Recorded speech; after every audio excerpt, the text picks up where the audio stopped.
एक सेंटर के कारण या कुछ अभ्यर्थी के कारण सभी लोगों को इसकी सजा नहीं दी जा सकती। मेन मास्टरमाइंड किसी तरीके का भी सुनियोजित मास्टरमाइंड नहीं पता चला है, तो हम लोग सारे जो भी तकनीकी अनुसंधान कर रहे हैं उसे बैकग्राउंड में पृष्ठभूमि पता करने की कोशिश कर रहे हैं। सर, इन लोगों की गिरफ्तारी सब फुटेज के आधार पर हुई है? हाँ, सीसीटीवी फुटेज के आधार पर। ये लोग किसी भी सेंटर पर अगर इस तरह की कोई घटना की बात आई है तो उसका पुख्ता सबूत आयोग के पास देना होगा। इस पर बहुत स्पष्ट सुप्रीम कोर्ट का जो है एक नीट के मामले में जजमेंट आया हुआ है। नमस्कार, आप देखना शुरू कर चुके हैं लाइव स्टडीज को। मैं नाम अभिषेक है। बीपीएससी 70वीं परीक्षा को रद्द करने की मांग को लेकर एक तरफ जहां गर्दनीबाग में धरना दिया जा रहा है, ऐसे में पुलिस ने बड़ा एक्शन लिया है। पुलिस ने कई अभ्यर्थियों को गिरफ्तार किया है। ये गिरफ्तारी समस्तीपुर और रोहतास से हुई है। दरअसल आपको बता दें कि 13 तारीख को बीपीएससी पीटी का एग्जाम हुआ था।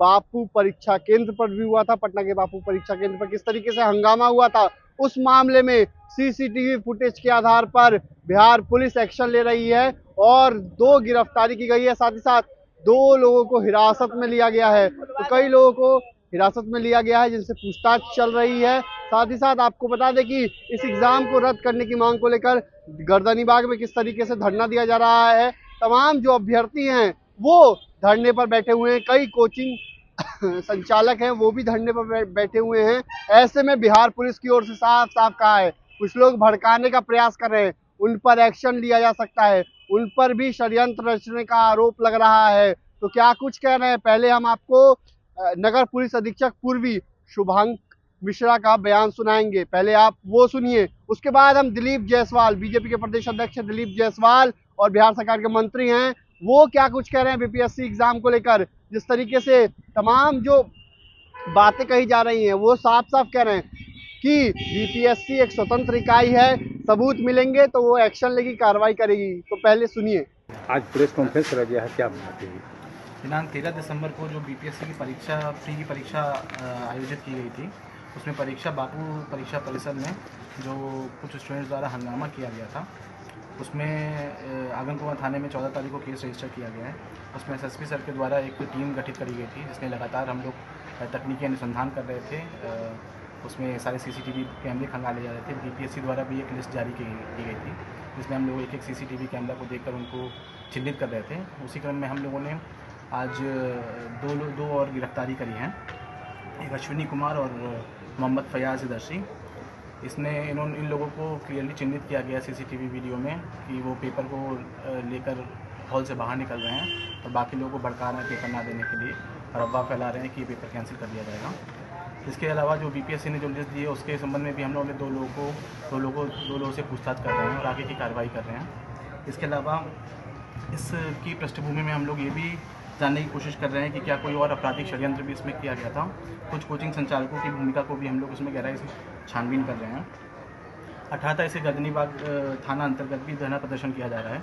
उसमें भी 4 जनवरी को जो दोबारा री एग्ज़ाम होने वाला है, उसके संबंध में भी कुछ लोगों द्वारा ऐसा पुष्ट सूचना मिली है कि उसमें भी इस तरीके के हंगामा करने की दोबारा योजना बनाई जा रही है।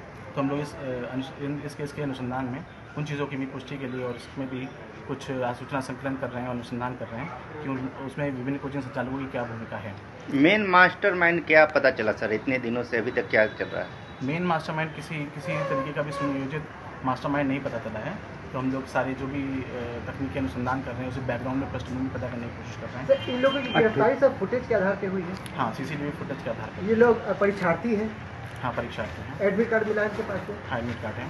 सर, आपने बोला कि आपराधिक मामला दर्ज किया गया है, तो क्या आपराधिक प्रवृत्ति के थे ये लोग की मामला आपराधिक दर्ज किया गया? नहीं, केस कॉग्निजेबल ऑफेंस हुआ है, इस पर केस दर्ज किया गया है। इनका कोई आपराधिक पृष्ठभूमि नहीं है, परीक्षार्थी हैं और ये बीपीएससी की एग्जाम देने के लिए आए हुए थे वहाँ पर। कहाँ से गिरफ्तारी हुई सर? ये रोहतास से गिरफ्तारी हुई, एक समस्तीपुर से गिरफ्तारी हुई है। सर, पिछली बार जो क्या कुछ बरामद हुआ? सपोर्ट कर रहे थे और अंदर से भी सपोर्टिंग। देखिए, बीपीएससी के परीक्षा के मामले में जो कुछ लोग धरना दे रहे हैं, आपको पता है कि कोई भी आयोग एक स्वतंत्र इकाई होता है और आयोग के द्वारा परीक्षा के ठीक बाद स्थिति की समीक्षा करते हुए और एक सेंटर का परीक्षा रद्द किया गया है। और जिस तरह का धरना चल रहा है, उस धरना पर आयोग संवेदनशील होकर इस बात का आकलन कर रही है कि क्या और किसी सेंटर पर किसी तरह की गड़बड़ी हुई है या नहीं। अभी तक इस तरह का कोई मामला किसी भी सेंटर के और सेंटर पर बैठने वाले उम्मीदवार के द्वारा शिकायत आयोग के पास नहीं आया है। लेकिन कुछ लोग जो धरना पर बैठे हैं, उनका मांग है कि पूरे बिहार का जो है बीपीएससी का जो परीक्षा हुआ है और उसके संबंध में रद्द करने की बात कही जा रही है। लेकिन आयोग इस बात को पूरी तरह से समीक्षा करके जांच करके अभी फैसला ली है और आगे भी कोई इस तरह का मामला आएगा और उसका कोई पुख्ता सबूत होगा दूसरे सेंटर का, तो निश्चित रूप से आयोग कार्रवाई करेगी। लेकिन किसी भी सेंटर पर अगर इस तरह की कोई घटना की बात आई है तो उसका पुख्ता सबूत आयोग के पास देना होगा। और ये तो सिर्फ बिहार का परीक्षा है बीपीएससी। आज से कुछ दिन पहले पूरे देश के लाखों छात्र, जिसमें 30 लाख 40 लाख से भी ज्यादा छात्र होते हैं, नीट का परीक्षा हुआ था और नीट के परीक्षा में कुछ इस तरह के मामले आए थे और मामला सुप्रीम कोर्ट तक गया था। लेकिन अगर उसमें भी सुप्रीम कोर्ट का फैसला देखिएगा तो माननीय उच्चतम न्यायालय सुप्रीम कोर्ट ने स्पष्ट आदेश दिया कि एक सेंटर के कारण या कुछ अभ्यर्थी के कारण सभी लोगों को इसकी सजा नहीं दी जा सकती। तो इसलिए बहुत कानूनी बात भी है और आयोग इसके लिए स्वतंत्र भी है। दबाव बनाकर कोई काम नहीं कराया जा सकता है, साक्ष्य के आधार पर ही कोई फैसला होता है। और मुझे लगता है कि जो पत्रकार बंधु यहां हैं, उनकी भी राय यही होगी कि कोई भी फैसला साक्ष्य के आधार पर किया जाता है। अब एक उनका दूसरा सवाल है कि जो नए लोग आएंगे उनका जो नया क्वेश्चन होगा, उस क्वेश्चन का क्या स्टैंडर्ड और क्वालिटी होगा।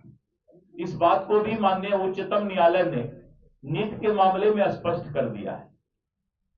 और अगर रिजल्ट आने के बाद ऐसा देखा जाता है कि किसी एक ही सेंटर से 80% लड़के, 70% लड़के, 50% अभ्यर्थी क्वालिफाई कर जाते हैं, तो फिर एक नया सवाल आ सकता है कि रिजल्ट आने के बाद अगर ऐसा हो कि अगर मान लीजिए क्वेश्चन आउट हुआ है, किसी तरह का गलत हुआ है, तो वहां के स्टूडेंट तो ज्यादा पास करना चाहिए एक सेंटर पर। तो रेशियो, परसेंटेज ऑफ रिजल्ट भी देखा जाता है टेक्निकल तरीके से। इस पर बहुत स्पष्ट सुप्रीम कोर्ट का जो है एक नीट के मामले में जजमेंट आया हुआ है।